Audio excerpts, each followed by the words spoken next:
అందరికీ నమస్కారం. నా పేరు రమ. ఫ్రెండ్స్ ముందుగా ఒక చిన్న రిక్వెస్ట్.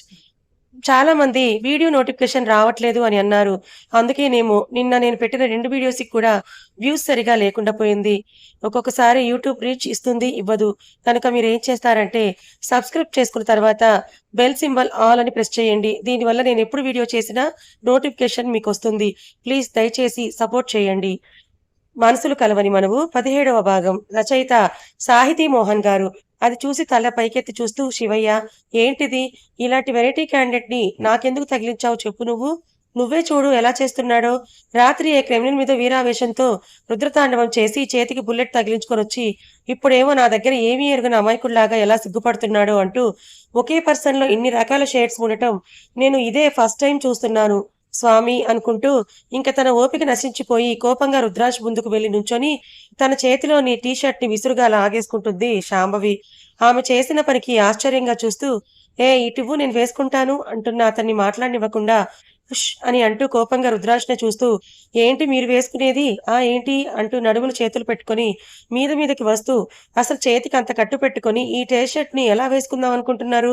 ఇది పాసిబులేనా? అంటూ విసురుగా వెనక్కి తిరిగి కబోర్డ్ దగ్గరికి వెళ్లి తన చేతిలోని టీ షర్ట్‌లో షెల్ఫ్‌లో పెట్టేసి, నార్మల్ షర్ట్‌ని చేతిలోకి తీసుకొని వెనక్కి తిరిగి అతనికి చూపిస్తూ, ఇదిగో ఇలాంటప్పుడు ఇలాంటి షర్ట్సే వేసుకోవాలి అంటూ తన దగ్గరగా వచ్చి మెల్లిగా చేతికున్న బెల్ట్‌ని తప్పించి హ్యాండ్ వేసి, మళ్ళీ తిరిగి బెల్ట్ అడ్జస్ట్ చేసి, ఇంకో హ్యాండ్‌కి కూడా ఎక్కించి కాలర్ సరిచేసి, షర్ట్ బటన్స్ పెడుతూ, దెబ్బ తగిలినప్పుడు ఎలాంటి షర్ట్ వేసుకోవాలో కూడా తెలీదు కానీ, కనపడ్డ వాళ్ళ మక్కలిరగొట్టడం మాత్రం బాగా తెలుసు దొరగారికి అని గొనుక్కుంటూ షర్ట్ వేయడం పూర్తి చేస్తుంది శాంభవి.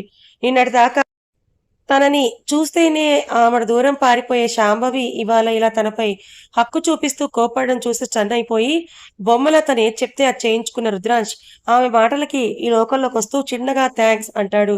అసలే కోపంతో ఉన్న శాంభవి ఆ మాటకి ఇంకా మండిపోతూ, కోపంగా రుద్రాంష్‌నే చూస్తూ ఉంటుంది. అది చూసి ఇప్పుడు మళ్ళీ తనకెందుకు కోపం వచ్చిందో అర్థమవగానే షిట్ అంటూ కళ్ళు మూసుకొని తెరిచి ఆమె వైపు చూస్తూ ఉంటే, కాఫీ కప్ చూసుకొని అవి చల్లారిపోయేసరికి మళ్ళీ కిచెన్‌లోకి వెళ్లి ఫ్రెష్‌గా ఇంకో కాఫీ చేసి తీసుకొచ్చి రుద్రాక్ష చేతికిస్తుంది.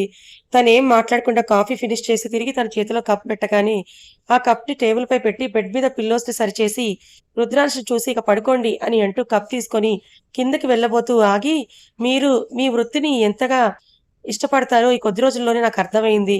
దానికోసం మీరు ఏం చేయడానికైనా వెనకాడరని కూడా అర్థమైంది. కానీ మీరేదైనా చేసేటప్పుడు ఇంటి దగ్గర మీ మీదే ప్రాణాలు పెట్టుకొని బ్రతికే వాళ్ళు నలుగురున్నారు అనే విషయాన్ని మాత్రం కొంచెం గుర్తుపెట్టుకోండి. మీకేదన్నా జరిగితే తట్టుకోవడం నా వల్ల కాదు అని అంటూ తడిచేరిన తన కళ్ళని చీర కొంగుతో తుడుచుకుంటూ వడివడిగా కిందకి వెళ్ళిపోతుంది శాంభవి. ఆమె బాధ చూసి తనకి కూడా బాధ కలిగిన తన మాటల్లో కనబడుతున్న ప్రేమకి సంతోషపడుతూ బెడ్ మీద పడుకొని తను శాంభవిని చూడకుండానే ప్రేమించడం తర్వాత తనకు ఎదురైన పరిస్థితుల వల్ల ఆమెను మళ్ళీ కలవలేకపోవడం. కానీ అనుకోకుండా ఆమె తనకి భార్యగా రావడం, ఇప్పుడు తనని ఇంతగా ప్రేమించడం, ఇలా అన్నిటిని తలుచుకొని నవ్వుకుంటూ బాగా అలసిపోయి ఉండడంతో అలానే నిద్రలోకి జారుకుంటాడు రుద్రాంశ్. రుద్రాంశ్ దగ్గర నుంచి కిందకి వెళ్ళిన శాంభవి తన చేతిలోని కప్‌ని సింక్‌లో పెట్టేసి గబగబా కిచెన్ పూజ గది క్లీన్ చేసుకొని, పువ్వులు తీసుకొని పూజ గదిలోకి వెళ్లి ఆ మహాశివుడి ముందు దీపం పెట్టి నిత్య పూజ చేసుకొని ఆ విశ్వేశ్వరునికి నమస్కరిస్తూ, శివయ్య అసలు పెళ్ళే వద్దనుకున్న నాకు అనుకోకుండా ఆయనతో బంధం ముడిపడేలా చేశావు. తర్వాత ఆయన నన్ను ముందే ప్రేమించారనే విషయాన్ని తెలిసేలా చేశావు. అసలు ఆయన మీద నాకు ఇష్టం, ప్రేమ ఎప్పుడు కలిగాయో కూడా నేను గమనించుకోకుండానే ఆయన నా మనసులో నిండిపోయేలా చేశావు. అసలు మనసులు కలవని మనువుగా ఏర్పడిన మా బంధంలో ఇప్పుడు మా మనసులు కూడా పూర్తిగా ముడిపడిపోయి ఈ మనువుకి పూర్తి పవిత్రత ఏర్పడింది. అలాంటిది ఇప్పుడు ఇలా ఆయన ప్రాణాలకు హాని చేసే ప్రమాదాలు సృష్టించి మళ్ళీ నన్ను అనాథను చెయ్యకు శివయ్య అని కన్నీరు కారుస్తూ ఆ నీలకంఠుణ్ణి వేడుకుంటోంది శాంభవి. అప్పుడే శివలింగం మీద ఇందాక తను పెట్టిన పువ్వొకటి పసుపు కుంకుమలున్న ప్లేట్ మీద పడి అక్కడి నుంచి జారి శివయ్యే స్వయంగా తనకు ఇచ్చినట్టుగా తెలిసేట్టుగా వెళ్లి ఆమె ముందు పడుతుంది. అది చూసిన శాంభవి సంతోషపడుతూ, నాకు తెలుసు శివయ్య, నీ ఆశీర్వాదం ఎప్పుడు మాపై ఉంటుందని అనుకుంటూ ఆనందంగా ఆ పువ్వుని చేతిలోకి తీసుకొని కళ్ళకద్దుకొని జడలో తురుముకొని మరొక్కసారి ఆ మహాదేవుని మనసారా స్మరించుకొని పూజ గది నుంచి బయటకు వస్తుంది. ఈలోపు అందరూ కూడా ఒక్కొక్కలుగా లేచి ఫ్రెష్ అయి హాల్లోకి రావడంతో అందరికీ కాఫీ కలిపి తీసుకువచ్చి ఇస్తుంది శాంభవి. అందరూ కాఫీ తాగాక వెళ్లి టిఫిన్ ఇంకా వంట పనుల్లో నిమగ్నమైపోతుంది. కాసేపటికి బ్రేక్‌ఫాస్ట్ టేబుల్ మీద సర్ది బామ్మగారిని, శ్యామల గారిని పిలుస్తుంది శాంభవి. సరేనని బామ్మగారిని టేబుల్ దగ్గర తీసుకెళ్తున్న శ్యామల గారు క్యాజువల్‌గా గుమ్మం వైపు చూసి అక్కడ పార్క్ చేసి ఉన్న రుద్రాజ్ జిప్సీని చూసి, "అమ్మా శాంభవి, రుద్ర ఇంటికొచ్చేసాడా?" అని అడుగుతారు.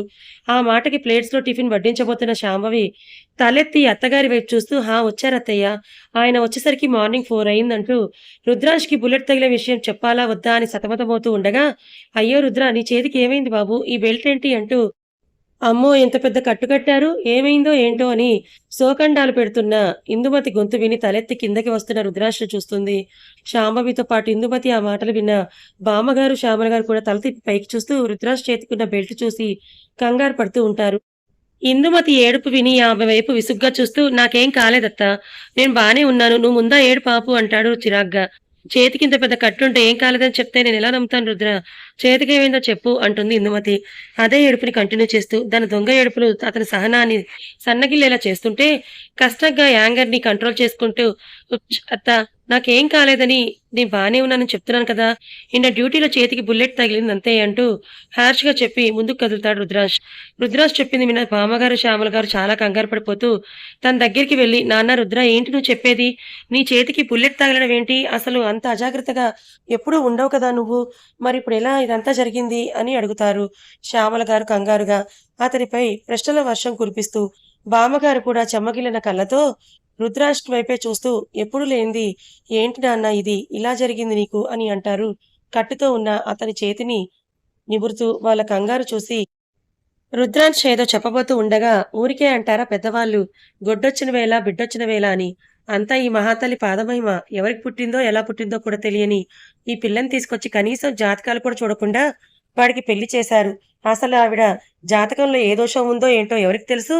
అందుకే ఇన్నేళ్లలో ఎప్పుడు లేనిది ఈ పిల్లొచ్చిన కొద్ది రోజులకి రుద్రకి ఇలా జరిగిందంటుంది ఇందుమతి శాంభవి వైపు కోపంగా చూస్తూ. ఎవరికి పుట్టిందో, ఎలా పుట్టిందో అన్న ఇందుమతి మాటలు విని శాంభవి తలదించుకొని ఏడుస్తూ ఉండిపోతే, తను బాధపడటం చూసిన రుద్రాష్ కళ్ళు కోపంతో ఎరిపెక్కాయి. అలానే ఆవిడ వైపు చూస్తూ ఏదో అనబోతుండగా అతని చెయ్యి పట్టుకొని, "నువ్వు మాట్లాడొద్దన్నట్టుగా సైగ చేసి, ఇంక చాలు ఆపు ఇందు. తన గురించి ఇలా మాట్లాడే హక్కు నీకెవరిచ్చారు? ఆ? ఇంతకుముందు తను కూడా ఒక అనాథే కావచ్చు. కానీ ఇప్పుడు తను ఈ వర్మ సంస్థానానికి కోడలు. ఈ రుద్రాష్ వర్మ భార్య. అలాంటి తనని తప్పుపట్టే అర్హత నీకు లేదు. అనవసరంగా నీ పరిధికి మించి మాట్లాడి ఈ ఇంట్లో నీకున్న ఈ కాస్త స్థానాన్ని కూడా పోగొట్టుకోవద్దు. వెళ్ళిక్కడి నుంచి" అని అంటారు కోపంగా బామ్మగారు. బామ్మగారు మాటలు విని ఇందుమతి ఇప్పుడు తను ఎదురు వాదిస్తే ఆవిడన్న మాటలు నిజమవుతాయేమోనని అవకాశం ఉంది కాబట్టి, అప్పుడు తను కలగన్నట్టుగా ఈ ఆస్తి అంతటికీ తన కూతుర్ని ఇవ్వడానికి చెయ్యగలన్న కోరిక కలగానే మిగిలిపోతుందని అనుకుంటూ, శాంభవి పట్ల తను మంచిగానే ఉంటూ ఆమెను ఇంట్లో నుంచి పంపించేలా చేయాలని నిర్ణయించుకొని, "తప్పైపోయింది, నన్ను క్షమించమ్మా. ఏదో రుద్రకిలా జరిగిందన్న బాధలో నోటికొచ్చిందేదో వాగేశాను. అంతేకాని ఈ ఇంటి కోడల్ని తప్పు పట్టాలన్న ఉద్దేశ్యం నాకు నిజంగా లేదు" అంటుంది ఇందుమతి రాణి ఏడుపు నటిస్తూ. ఆ మాటలు విని కూడా తల్లి తన వైపు అనుమానంగా చూస్తూ ఉండడం చూసి, "నేను నిజమే చెప్తున్నానమ్మా. మొన్న నా నగ విషయంలో పొరపాటు పడతానని అనుమానించి ఎంత పెద్ద తప్పు చేశానో ఆయన చెప్తే గాని నాకు తెలిసి రాలేదు. ఇంకెప్పుడు ఇలా మాట్లాడి మిమ్మల్ని బాధ పెట్టను. ఇప్పుడు ఈ మాటలు కూడా ఏవో తొందరపాటులో అన్ననే కానీ ఆ అమ్మాయిని బాధ పెట్టాలని కాదు. నన్ను క్షమించమ్మా" అంటూ మొసలి కన్నీరు కారుస్తుంది ఇందుమతి. ఆవిడ మాటలు నమ్మశక్యంగా లేకపోయినా, ఇంకా ఈ విషయాన్ని ఎక్కువ పొడిగించడం ఇష్టం లేక, "సరే సరే, ఇంక వదిలేయ్. వెళ్ళు. వెళ్లి నీ పని చూసుకో" అని అంటూ రుద్రాజ్ వైపు తిరిగి అసహనంగా ఉన్న అతని ముఖాన్ని చేతిలోకి తీసుకొని, "నాన్న రుద్ర, అయిపోయిందేదో అయిపోయింది. ఇంకెప్పుడు ఇలా అశ్రద్ధగా ఉండకు. నీకేదైనా జరిగితే ఈ వయసులో అది చూసి తట్టుకునే శక్తి నాకు లేదంటూ తన చెంపలపై జారుతున్న కన్నీళ్లను తుడుచుకొని అతని నుదుటిన ముద్దు పెట్టుకుంటారు బామ్మగారు. శ్యామల గారు కూడా బాధపడుతూ రుద్రాజ్ దగ్గరికి వచ్చి తన భుజం మీద చేయి వేయగానే తలెత్తి ఆవిడ్ని చూసి, "నేను బానే ఉన్నానమ్మా. 1 వీక్‌లో అంతా నార్మల్ అయిపోతుంది" అంటాడు. తర్వాత బామ్మగారు అసలు ఇన్సిడెంట్ ఎలా జరిగిందని అడగటంతో, రాత్రి వాళ్ళు చేసిన రెస్క్యూ ఆపరేషన్ గురించి చెప్తూ ఉంటాడు రుద్రాంశ్. అలా వాళ్ళ మాటల్లో ఉండిపోయి, అక్కడ శాంభవి లేదన్న విషయాన్ని గమనించలేదు వాళ్ళెవ్వరూ. రుద్రాంశ్ చెప్పిందంతా విని, "చాలా మంచి పని చేశావు నాన్న. అంతమంది ఆడపిల్లల జీవితాలు అన్యాయం కాకుండా కాపాడావు. ఆ పుణ్యమే నీకు శ్రీరామ రక్ష" అని అంటూ, "సరే పద, టిఫిన్ చేసి రెస్ట్ తీసుకుందువు గాని" అని అంటారు శ్యామల గారు. ఆవిడ మాటలకి చిన్నగా నవ్వి, "రెస్ట్ తీసుకోవడం కాదమ్మా, నేనిప్పుడు కమిషనర్ గారి ఆఫీస్‌కి వెళ్ళాలి. రాత్రి కస్టడీలోకి తీసుకున్న క్రిమినల్స్‌ని, ఎఫ్ఐఆర్‌ని కమిషనర్ గారికి సబ్మిట్ చేసి రావాలి" అంటాడు రుద్రాంశ్. "ఇలా ఉండి కూడా ఇప్పుడు ఎఫ్ఐఆర్‌లు, కమిషనరేట్లు అంటూ బయట తిరిగితే నీ ఆరోగ్యం ఎలా నయమవుతుంది నాన్న" అంటారు బామ్మగారు. "వెళ్ళక తప్పదు నాన్నమ్మ. ఇప్పుడు గనక నా గురించి ఆలోచిస్తూ వాళ్ళని కోర్టులో సబ్మిట్ చేయడం లేట్ చేస్తే, ఈలోపు వాళ్ళ పలుకుబడిని ఉపయోగించుకొని సాక్ష్యాలు తారుమారు చేసి సులభంగా బయటపడతారు. అప్పుడు నేను ఇంత కష్టపడి చేసిందంతా వృధా అవుతుంది.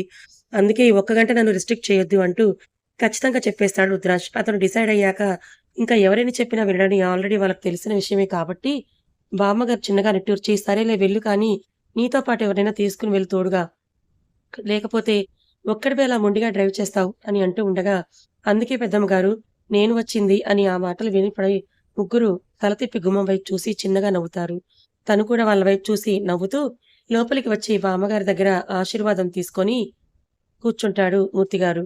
ఆయన తలపై చెయ్యి పెట్టి దీవిస్తూ, "ఎలా ఉన్నావు మూర్తి?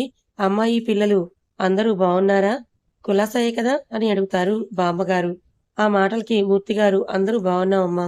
పెద్దమ్మగారు మీరెలా ఉన్నారు?" అని అడుగుతారు. అలా వాళ్ళ మాటలు అన్నీ జరుగుతూ ఉండగా రుద్రాంశ్ అక్కడి నుంచి లేచి పక్కకు వచ్చి శాంభవి కోసం చుట్టూ చూస్తాడు. కానీ తనక్కడెక్కడా కనిపించకపోవడంతో, ఇప్పటిదాకా ఇక్కడే ఉంది కదా! ఈలోపు ఎక్కడికి వెళ్ళింది అనుకుంటూ ఒకవేళ రూమ్‌లోకేమైనా వెళ్ళుంటుందా అనుకుని స్టెప్స్ ఎక్కి తన రూమ్ వైపు వెళ్తాడు. ఎవరికి పుట్టిందో, ఎలా పుట్టిందో అన్న ఇందుమతి పాటలు ఆమె మనసును శూలాల్లా పొడుస్తుంటే అక్కడ ఉండలేక రూమ్‌లోకి వెళ్ళిపోయి బాల్కనీలో మొక్కల మధ్య కూర్చొని మోకాళ్ళపై తల పెట్టుకొని వెక్కి వెక్కి ఏడుస్తూ ఉంది శాంభవి. ఇన్నేళ్లలో అందరూ తనని అనాథ, అనాథ అంటున్నప్పుడు కూడా ఎప్పుడు తనకి ఇంత బాధ కలగలేదు. కానీ తన జీవితంలో ఎప్పుడూ వినని మాటలు ఇప్పుడు ఇందుమతి నోటి వెంట వినేసరికి తన పుట్టుకని ప్రశ్నించిన ఆవిడకి సమాధానం ఇది అని చెప్పలేని నిస్సహాయ స్థితిలో ఉన్న తన జన్మని తానే నిందించుకుంటూ కుమిలి కుమిలి ఏడుస్తుంది శాంభవి. ఆమె కోసం తన రూమ్‌లోకి వచ్చిన రుద్రాష్‌కి శాంభవి ఎక్కడ కనిపించకపోయేసరికి ఇక్కడ కూడా లేనట్టుంది అని అక్కడి నుంచి వెళ్ళడానికి వెనుతిరుగుతూ ఉండగా తన చెవులకు చేరిన సన్నని ఏడుపును విని ఆ ఏడుపు బాల్కనీ నుంచి వస్తోందని అర్థమయ్యి, వడివడిగా అక్కడికి అడుగులు వేసుకుంటూ బాల్కనీలోకి వెళ్లి చూస్తే, అక్కడ మోకాళ్ళపై తల పెట్టి వెక్కి వెక్కి ఏడుస్తున్న శాంభవిని చూసి కంగారుగా ఆమె దగ్గరికి వెళ్తాడు రుద్రాంశ్. ఆమె అలా ఏడవడం చూసి తన మనసు బాధగా మూలుగుతుంటే, నెమ్మదిగా శాంభవి తలపై చెయ్యి వేసి నిమురుతాడు. రుద్రాంశ్ అతని చేతి స్పర్శకి తలెత్తి రుద్రాంష్‌ని చూసి లేచి అమాంతం అతని చుట్టుకుపోయి, గుండెల మీద తలపెట్టి వెక్కి వెక్కి ఏడుస్తూ ఉంటుంది శాంభవి. తను చెప్పకపోయినా ఆమె మనసులోని బాధను తెలుసుకున్న రుద్రాంశ్ శాంభవి చుట్టూ చేయి వేసి, ఆమె మనోభారం తగ్గే వరకు అలానే మౌనంగా ఉండిపోతాడు. కాసేపటికి మెల్లిగా తన ఏడుపుని కంట్రోల్ చేసుకుంటూ కళ్ళు తుడుచుకొని అతన్ని వదిలి దూరం జరిగి తలదించుకొని నిలబడుతుంది శాంభవి. అప్పటిదాకా మౌనంగా ఉండిపోయిన రుద్రాంశ్, శాంభవి తనకి దూరం జరగగానే తదేకంగా ఆమె వైపే చూస్తూ, "ఇప్పుడు నువ్వెందుకింతలా బాధపడుతున్నావు?" అని అంటాడు. ఆ మాటకి తలెత్తి అతని కళ్ళలోకి చూస్తుంది శాంభవి. తెలిసి కూడా అడుగుతున్నారా అన్నట్టుగా. ఆమె కళ్ళలోని భావం అర్థమైన రుద్రాంశ్ ఆమె వైపు సీరియస్‌గా చూస్తూ, "చూడు, అర్హత లేని వాళ్ళ మాటలు పట్టించుకొని బాధపడుతూ నిన్ను నువ్వు నిందించుకోవాల్సిన అవసరం లేదు. తల్లి, తండ్రి, భార్య, భర్త ఈ బంధాలన్నీ మనకు స్ట్రెంత్ అవ్వాలి. అంతేకాని మనల్ని కుంగదీసేవి కాకూడదు. జీవితంలో మనకి తోడు నిలవని బంధాల గురించి మనం ఎంత తక్కువ ఆలోచిస్తే అంత మంచిది. ఒక మనిషికి తన పుట్టుక, కులగోత్రాల కంటే గుణం, మంచి మనసు అనేవే ఇంపార్టెంట్. వాటి ముందు మిగతావన్నీ నథింగ్. కాబట్టి నీ మనసులో ఉన్న పిచ్చి పిచ్చి ఆలోచనలను తీసేసి ప్రశాంతంగా ఉండు. అలా కాదని ఎవరి మాటలు పట్టించుకొని ఇలా ఏడుస్తూనే ఉంటాను అంటే అది నీ ఇష్టం. కానీ ఒకటి గుర్తుపెట్టుకో, నాకు ఏడ్చే వాళ్ళంటే అస్సలిష్టం ఉండదు" అంటాడు రుద్రాంశ్. అతనా మాట అనగానే టక్కున కళ్ళ వెంట కారుతున్న కన్నీళ్లను చేత్తో తుడిచేసుకొని చిన్నగా లోలోపల వెక్కుతూ రుద్రాంశ్ వైపు చూస్తూ ఉంటుంది శాంభవి. ఆమె అలా చేయగానే అప్పటిదాకా సీరియస్‌గా ఉన్న రుద్రాంశ్ మొహంలోకి చిన్న చిరునవ్వు తొంగి చూస్తుంది. కానీ అది ఆమెకు తెలియనివ్వకుండా పెదవుల్లోనే దాచేస్తూ, "నేను కమిషనర్ ఆఫీస్‌కి వెళ్తున్నాను.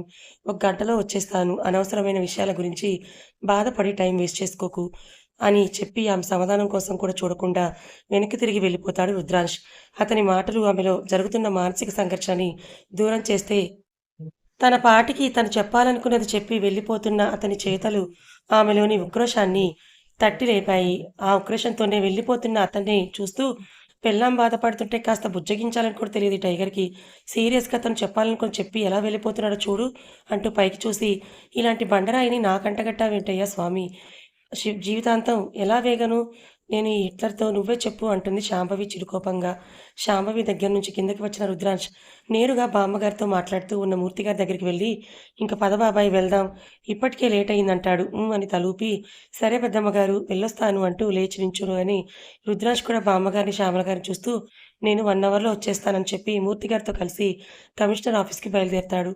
కొద్దిసేపటి తర్వాత కమిషనర్ ఆఫీస్ ముందు రుద్రాంశ్, జిప్సీ అప్పటికే రాత్రి జరిగిన బీభత్సం గురించి కమిషనరేట్ మొత్తం మారుమోగిపోవడంతో చేతికి కట్టుతో లోపలికి వస్తున్న రుద్రాంశ్‌ని చూసి అక్కడి స్టాఫ్ అంతా తమ తమ అభినందనలు, అలాగే గాయం గురించి కుశల ప్రశ్నలు అడుగుతూ ఉంటారు. అందరికీ సమాధానం చెప్తూ కమిషనర్ విశ్వనాథ్ గారి క్యాబిన్‌లోకి ఎంటర్ అయ్యి, "గుడ్ మార్నింగ్ సార్" అంటూ ఆయనకి సెల్యూట్ చేస్తాడు రుద్రాంశ్. చైర్‌లో కూర్చొని సీరియస్‌గా టీవీ చూస్తున్న విశ్వనాథ్ గారు అతని మాటలకు తల తిప్పి ఎదురుగా ఉన్న రుద్రాంశను చూసి గుడ్ మార్నింగ్ అంటూ సీరియస్‌గా చెప్పి, తను కూర్చున్న చైర్‌లో నుంచి లేచి అతని ముందుకొచ్చి నించొని, "ఏంటి రుద్ర నువ్వు చేసిన పని? నీకు ఈ కేస్ అప్పగించేటప్పుడు చెప్పాను. క్రిమినల్స్ అందరూ నాకు ప్రాణాలతో కావాలని. కానీ నువ్వు మాత్రం ఎప్పట్లానే నువ్వు అనుకునేదే చేసి, ఈ ఫైల్ తెచ్చి నా మొహాన పడేశావు.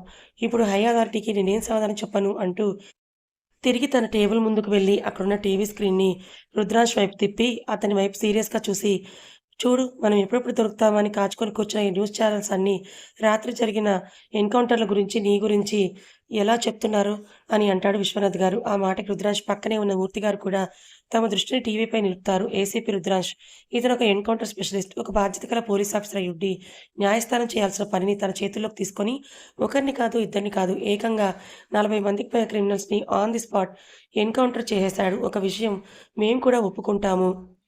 ఎంతోమంది ఆడపిల్లల జీవితాలు అన్యాయం కాకుండా కాపాడాడని. అందుకు మేము కూడా అతన్ని ప్రశంసిస్తాం. అలా అని క్రిమినల్స్‌ని కస్టడీలోకి తీసుకొని కేస్ ఫైల్ చేసి, వాళ్ళని ఎంక్వైరీ చేయకుండా, వాళ్ళని కోర్టుకి సబ్మిట్ చేయకుండా, తనంతట తాను యాక్షన్ ఎలా తీసుకుంటాడు అని న్యూస్ ఛానెల్స్ అన్నీ రకరకాలుగా మాట్లాడుతూ ఉంటే, ప్రజలు మాత్రం ఆ క్రిమినల్స్‌పై రుద్రాంశ్ తీసుకున్న నిర్ణయం సరైనదేనని చెప్తూ అతను చేసిన పనికి తమ హర్షాన్ని తెలియజేస్తున్నారు. అదంతా చూసిన రుద్రాంశ్ తల తిప్పి విశ్వనాథ్ గారి వైపు సూటిగా చూస్తూ, "వీళ్ళందరి గురించి వదిలేయండి సార్. నేను చేసిన పని మీకు కూడా తప్పనిపిస్తోందా?" అని అంటాడు. అతను చేసిన పనికి తన మనసులో సంతోషంగా ఉన్నా, అది పైకి కనపడనివ్వకుండా, మనం చేస్తున్న పని మంచిదే అయినా కొన్ని కొన్ని సార్లు పరిస్థితులకు తలవంచక తప్పదు రుద్ర. ఇప్పుడు చూడు అవకాశం దొరికింది కదా అని మీడియా వాళ్ళందరూ నిన్నెలా టార్గెట్ చేశారో అంటారు విశ్వనాథ్ గారు. ఆ రాణా ప్రతాప్ టెలికాస్ట్ చేయిస్తున్న న్యూస్ సార్ అది. దానికి మనం భయపడటం ఏంటి సార్? అంటూ మూర్తిగారి వైపు తిరిగి, "బాబాయ్ అర్జెంటుగా ప్రెస్ మీట్ అరేంజ్ చెయ్యి. 10 నిమిషాల్లో న్యూస్ ఛానెల్స్ అన్నీ కమిషనర్ ఆఫీస్ ముందుండాలి" అని అంటాడు రుద్రాంశ్. "ఓకే రుద్ర" అంటూ బయటికి వెళ్ళిపోతారు మూర్తిగారు. అతను చెప్పినట్టుగానే 10 నిమిషాల్లో కమిషనర్ ఆఫీస్ ముందు ప్రెస్ మీట్ అని అరేంజ్ చేసుకున్న చైర్స్‌లో కూర్చొనుంటారు జర్నలిస్టులు అందరూ. అప్పుడే పోలీస్ యూనిఫామ్‌లో రాయల్‌గా నడుచుకుంటూ విశ్వనాథ్ గారితో కలిసి అక్కడికి వస్తాడు రుద్రాంశ్. వాళ్ళు చైర్‌లో కూర్చోగానే క్వెషన్స్ అడగటం స్టార్ట్ చేస్తారు అక్కడున్న జర్నలిస్టులంతా. వాళ్ళ క్వెషన్స్ అన్నీ మౌనంగా విని, "ఇంక అయిపోయిందా మీరడగటం? నేను మాట్లాడొచ్చా?" అంటారు రుద్రాంశ్ కూల్‌గా. ఆ మాటకు అందరూ రుద్రాంశ్ వైపు వింతగా చూస్తూ ఉంటే, విశ్వనాథ్ గారి పక్కనున్న మూర్తి గారు మాత్రం ఆయన చెవి దగ్గరగా వెళ్లి, "సార్ నాకెందుకో ఇది తుఫాను ముందొచ్చే ప్రశాంతతలాగా అనిపిస్తోందంటారు చిన్నగా నవ్వుతూ. ఇప్పుడేంటి? మీకు ఆ అమ్మాయిలందరూ సేవయ్యారనే దానికన్నా, వాళ్ళని ఆ నరకకూపంలోకి పంపబోయిన క్రిమినల్స్ చనిపోవడం మీకు బాధగా ఉంది కదూ! అని అంటాడు రుద్రాంశ్ వాళ్ళందరి వైపు సీరియస్‌గా చూస్తూ. ఆ మాటకి తడబడుతూ, అలా ఎందుకుంటుంది ఏసీపీ గారు? మీరు చట్టాన్ని చేతిలో తీసుకోవడం తప్పు కాబట్టి, తప్పుని తప్పని చెప్తున్నాం అంతే అంటాడు వాళ్ళలోని ఒక రిపోర్టర్. ఓహ్! అయితే మీకు ఆ క్రిమినల్స్ అందరూ చనిపోయినందుకు ఏ బాధ లేదు కానీ, నేను చట్టాన్ని నా చేతిలోకి తీసుకున్నాననే మీకు బాధ అంతేగా? అంటాడు ఆ రిపోర్టర్ వైపు షార్ప్‌గా చూస్తూ. అతని లుక్స్‌కి టెన్స్ అవుతూ, "ఆహా! అంతే సార్" అంటూ కామ్‌గా తన ప్లేస్‌లో కూర్చొని నుదిటికి పట్టిన చెమటను తుడుచుకుంటూ ఉంటాడు ఆ రిపోర్టర్. ఇక్కడున్న వాళ్ళందరికీ నేనొక్కటే చెప్తామని ఈ ప్రెస్ మీట్ అరేంజ్ చేశాను. మిమ్మల్ని ఎవరైతే బెదిరించో, భయపెట్టో నన్ను అందరి దృష్టిలో చెడ్డవాడిని చేద్దామనుకుంటున్న వాడికి చెప్పండి. నేను ఆల్రెడీ చాలా క్రాక్ గాడిని. అనవసరంగా నన్ను కెలికి నా టార్గెట్ వాడి వైపు మళ్ళేలా చేసుకోవద్దని చెప్పండి. నైటే చూసారుగా నేను టార్గెట్ చేస్తే ఎలా ఉంటుందో" అంటూ కెమెరాల వైపు చూసి కార్నర్ స్మైల్ ఇస్తూ స్పెట్స్ పెట్టుకొని స్టైల్‌గా నడుచుకుంటూ అక్కడి నుంచి వెళ్ళిపోతాడు రుద్రాంశ్. తన ఇంట్లో కూర్చొని మందు కొడుతూ అక్కడ జరుగుతున్నదంతా టీవీలో చూస్తున్న రానా రుద్రాంశ్ మాటలు విని అతను నవ్వు తనని వెక్కిరిస్తున్నట్టుగా అనిపిస్తూ ఉంటే, ఆ అని అరుస్తూ తన చేతిలోని గ్లాస్‌ని టీవీపై విసిరి కొడతాడు. అది వెంటనే భళ్ళుమని శబ్దం చేస్తూ పగిలిపోవడంతో అప్పటిదాకా తన పక్కనే కూర్చొని ఉన్న ఆ వ్యక్తి లేచి రానా ముందుకు వచ్చి, "రానా కూల్. వాడు కావాలనే నిన్ను మాటలతో రెచ్చగొడుతున్నాడు. ఇప్పుడు నువ్వు ఆవేశంలో ఏ తప్పటడుగు వేసినా మనం అనుకున్న ప్లాన్ అంతా వేస్ట్ అయిపోతుంది" అంటూ రానాని కూల్ చేస్తూ ఉంటాడు. ఆ మాటలు విని అసహనంగా ఆ వ్యక్తి వైపు చూస్తూ చిరాగ్గా చైర్‌లో కూర్చుండిపోయి వేళ్లతో నుదురు నొక్కుకుంటూ, "ఇంతకీ వాడి అదర్ బిజినెస్‌లు, ఫ్యామిలీ డీటెయిల్స్ చెప్పలేదు నాకు" అంటాడు రానా. అది విని రుద్రాంశ్ బిజినెస్‌ల గురించి చెప్పి తన ఫ్యామిలీ ఫోటోస్ చూపిస్తూ వాళ్ళ గురించి చెప్తూ ఉంటాడు ఆ వ్యక్తి. అతను చెప్పేవి వింటూ ఫోటోస్ చూస్తున్న రానా కళ్ళు ఒక ఫోటో దగ్గరికి రాగానే కదలకుండా అక్కడే ఆగిపోతాయి. ఆ ఫోటోని తదేకంగా చూస్తూ ఉన్న రానాని చూసి, "ఏంటి రానా అలా చూస్తున్నావు" అంటాడు ఆ వ్యక్తి కంగారుగా. ఆ మాటకు తల తిప్పి ఆ వ్యక్తి వైపు చూసి చిన్నగా నవ్వుతాడు రానా. అతని నవ్వులో ఏదో అర్థం తోస్తుంటే, "వద్దు రానా, ఇది మనకంత మంచిది కాదు" అంటాడు. కానీ రానా మాత్రం ఆ వ్యక్తి మాటలు పట్టించుకోకుండా ఆ ఫోటో వైపే చూసి నవ్వుతూ ఉంటాడు. కథ ఇంకా ఉంది. అసలు రానాతో చేతులు కలిపిన ఆ వ్యక్తి ఎవరు? రానా ఎవరి ఫోటో చూసి అలా అయిపోయాడు? రానా ఎందుకు తనలో తనే నవ్వుకుంటున్నాడు? మరి రుద్రాష్ తనకు తెలియకుండా తన చుట్టూ ఉన్న ఈ శత్రువుల్ని ఎలా మట్టుపెడతాడు తెలుసుకోవాలనుకుంటే ఛానల్‌ని ఫాలో అవ్వండి. కథ నచ్చితే లైక్ చేయండి. మరికొంతమందికి షేర్ చేయండి. ఇలాంటి మరిన్ని మంచి కథల కోసం మన ఛానల్‌ని సబ్స్క్రైబ్ చేసుకోండి. Thank you so much for watching.